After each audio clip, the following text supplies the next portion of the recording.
mirar tan bonita presentación, pero de maneira moi breve dar inicio á terceira edición de Tapearte da Guarda. Nesta terceira edición, como podedes ver, a participación é moi similar ao do ano pasado, e a calidade e a variedade que xa nos sorprendera noutras edicións volvese a pôr de manifesto nesta edición do 2015. Logo, vamos a facer unha foto conxunta con todos os restaurantes que gracias ao seu bon facer e a súa calidade dos produtos preparan estas tapas. Faremos unha foto, como digo, en conxunta, daremos inicio a esta nova edición que vai abarcar desde hoxe xoves ata domingo 14, coincidindo coa celebración das alfombras e coas festas de San Miguel.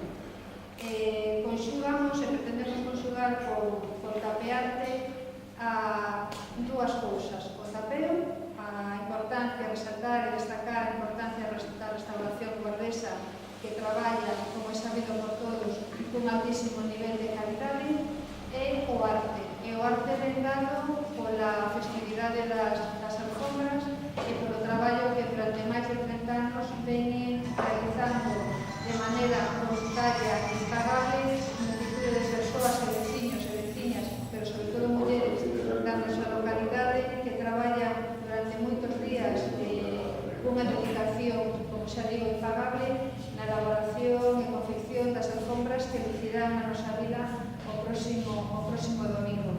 Agradecer o alto nivel de participación da restauración guardesa nesta nova edición de Tapearte, saber, coñecer e pôr de manifesto que a calidade, variedade e boa elaboración está garantida polo alto nivel da nosa restauración, e animar a todos aqueles que ainda non viñeran a participar a Tapearte que se acerquen a esta nosa vila para degustar o arte e a boa gastronomía. Xa vos deixo co alcalde. Bueno, buenos días. Gracias a todos por estar aquí. Gracias especialmente al medio de comunicación que nos van a ayudar, como siempre, a ponernos en contacto con esas personas que saben que aquí na Guarda hai moi boa gastronomía, sempre, pero que ademais hai unha gastronomía boa e nestes momentos moi asequible a todos os bolsillos. Cando se conxuga, cando se suma a iniciativa privada e máis a iniciativa pública, neste caso, tiña pensado estar aquí o presidente da Cámara de Comercio de Tui, que foron un pouco os inventores deste Tapearte e por razón de enfermidade de parece, pois non pode estar. Decía que cando se xunta a iniciativa rosa, a iniciativa privada e máis a iniciativa pública, pois surden cousas tan importantes e tan interesantes como esta. Seguro que nesta ocasión, igual que nas anteriores, vai a ser todo un éxito e vai a ser unha fonte de chamada máis a persoas dos nosos arredores, ou mellor incluso belóxanas que van a actividade na Guarda, pois con un motivo máis, un motivo gastronómico, como decía antes, asequible.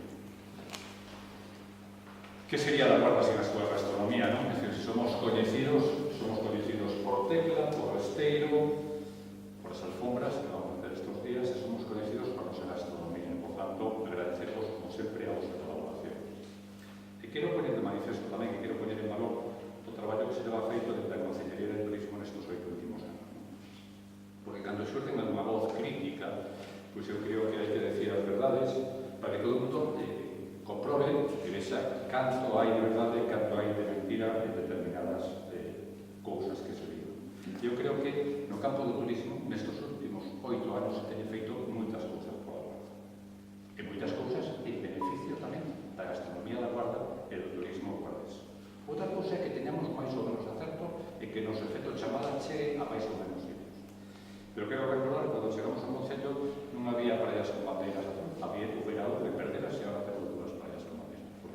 E temos un sendeiro azul. E non tiñamos un premio de ni siquiera se sabía iso, que temos un premio da Unión Europea que é un premio de destino turístico de excelencia. E non tiñamos ninguna festa con recoñecemento, e hoxe temos dúas festas con recoñecemento turístico galego. E non tiñamos ninguna ruta, non tiñamos ningún sendeiro homologado, e hoxe temos, quero recordar, as casas indianas, as fetarias, o sendeiro do Río Miño, o sendeiro litoral e os sendeiros do Trego. Non se participaba prácticamente en ninguna feira e agora participamos en todas cuantas podemos.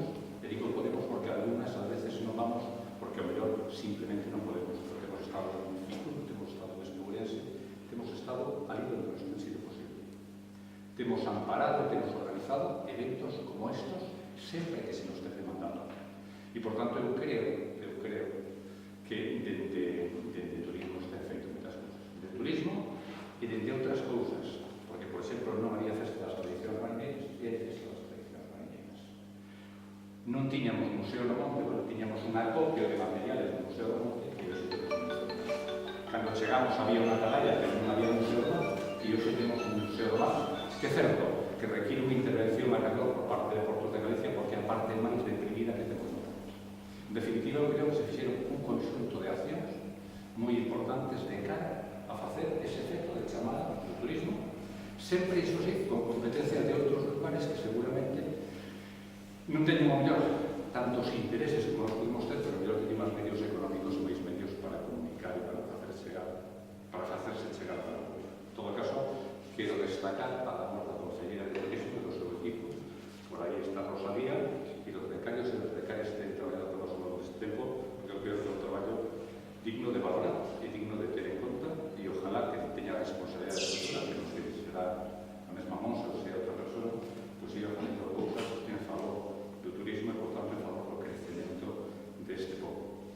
Respecto disto de acabo xa, eu estou seguro que vai a ser, como sempre, un éxito que bueno, que servirá de acicate para que próximamente haxa un cuarto tapearte ou ser cualquier outra cousa relacionada con a gastronomía, como fixemos o tema da lamprea, como faremos seguramente no futuro mil cousas. Nada máis, daros as gracias e non sei se había das persoas que está por aquí quer comentar como é o valor dos produtos, porque sempre vai agradecer por a prensa que comenten algún produto para poñelo aí e abrirle a boca, abrirle o apetito a xente que nos vai visitar.